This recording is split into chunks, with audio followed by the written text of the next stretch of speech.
Chinnaswamy stadium ಕಾಲ್ತುಳಿತ ಪ್ರಕರಣಕ್ಕೆ ಸಂಬಂಧಪಟ್ಟಂತೆ ನಿವೃತ್ತ ನ್ಯಾಯಮೂರ್ತಿ ಮೈಕಲ್ ಡಿ ಕುನ್ನಾ ನೇತೃತ್ವದಲ್ಲಿ ಒಂದು ವರದಿಯನ್ನ ಈಗಾಗಲೇ ಸರ್ಕಾರಕ್ಕೆ ಸಲ್ಲಿಕೆ ಮಾಡಲಾಗಿರುವಂತದ್ದು. ಅದರಲ್ಲಿ ಏನು ಈ ಚಿನ್ನಸ್ವಾಮಿ ಸ್ಟೇಡಿಯಂನಲ್ಲಿರ್ತಕ್ಕಂಥ ನ್ಯೂನತೆಗಳನ್ನ ಅದರಲ್ಲಿ ಹೇಳಲಾಗಿದೆ. ಸದ್ಯ ಈಗ ಪಂದ್ಯಾಟಗಳು ಮತ್ತೆ ಚಿನ್ನಸ್ವಾಮಿಯಲ್ಲಿ ಶುರುವಾಗಬೇಕು ಅಂತ ಹೇಳಿದ್ರೆ ಆ ನ್ಯೂನತೆಗಳನ್ನ ಈಗ ಕೆಎಸ್ಸಿಎ ಸರಿಪಡಿಸಿಕೊಳ್ಬೇಕಾಗುತ್ತೆ.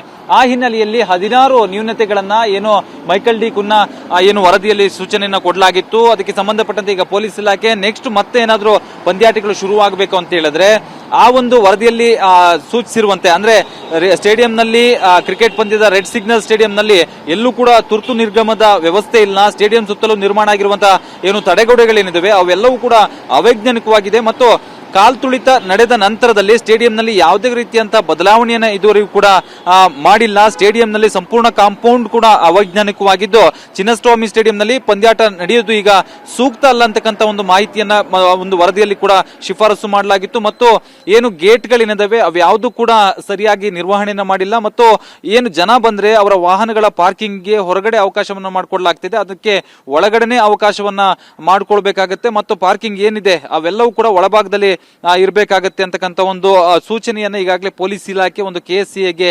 ಕೊಟ್ಟಿರುವಂತದ್ದು. ಸೊ ಆ ಹಿನ್ನೆಲೆಯಲ್ಲಿ ಗಮನಿಸ್ತಾ ಏನಿದ್ದೀವಿ, ಇದು ಅವತ್ತು ಕಾಲ್ತುಳಿತ ಆದಂತಹ ಸಂದರ್ಭದಲ್ಲಿ ದೊಡ್ಡ ಮಟ್ಟದಲ್ಲಿ ಕಾಲ್ತುಳಿತ ಆಗಿ ಮೊದಲ ಸಾವು ಈ ಒಂದು ಗೇಟ್ ನಲ್ಲಿ ಆಗಿತ್ತು. 16 ಮತ್ತು 17ನೇ ಈ ಒಂದು ಗೇಟ್ ನಲ್ಲಿ ಸಂಭವಿಸಿರುವಂತದ್ದು.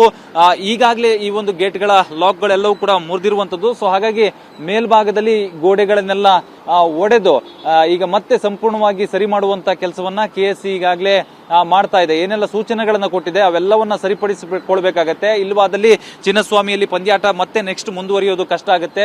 ಒಳಭಾಗದಲ್ಲಿ ಗಮನಿಸಬಹುದು ಏನು ಫೈರ್ ಸೇಫ್ಟಿಗೋಸ್ಕರವಾಗಿ ಪೈಪ್ ಲೈನ್ ಅನ್ನು ಏನ್ ಮಾಡಿದ್ದಾರೆ ಅದಕ್ಕೆ ಈಗ ಹೊಸದಾಗಿ ಒಂದಷ್ಟು ಎಲ್ಲವನ್ನ ರೆಡಿ ಮಾಡ್ಕೊಂಡಿರುವುದನ್ನ ಕೂಡ ಗಮನಿಸಬಹುದು. ಸೊ ಎಲ್ಲಾ ವ್ಯವಸ್ಥೆಗಳನ್ನ ಈಗ ಕೆಎಸ್ಸಿಎ ಏನು ಚಿನ್ನಸ್ವಾಮಿ ಸ್ಟೇಡಿಯಂನಲ್ಲಿ ಮಾಡ್ಕೊಳ್ತಾ ಇದೆ ಮತ್ತು ಗೇಟ್ಗಳೇನಿದಾವೆ ಇದರಲ್ಲಿ ಪ್ರತ್ಯೇಕವಾಗಿ ಮಹಿಳೆಯರಿಗೆ ಮತ್ತು ಪುರುಷರಿಗೆ ಅಂತೇಳಿ ಸಪರೇಟ್ ಗೇಟ್ ಗಳನ್ನ ಮಾಡುವಂತದ್ದು ಮತ್ತು ಎಕ್ಸಿಟ್ ಗಳು ಅಂದ್ರೆ ತುರ್ತು ಸಂದರ್ಭದಲ್ಲಿ ಎಕ್ಸಿಟ್ ಆಗೋದಕ್ಕೆ ಆ ಎಕ್ಸಿಟ್ ಗೇಟ್ ಗಳನ್ನ ಮಾಡುವಂತದ್ದು.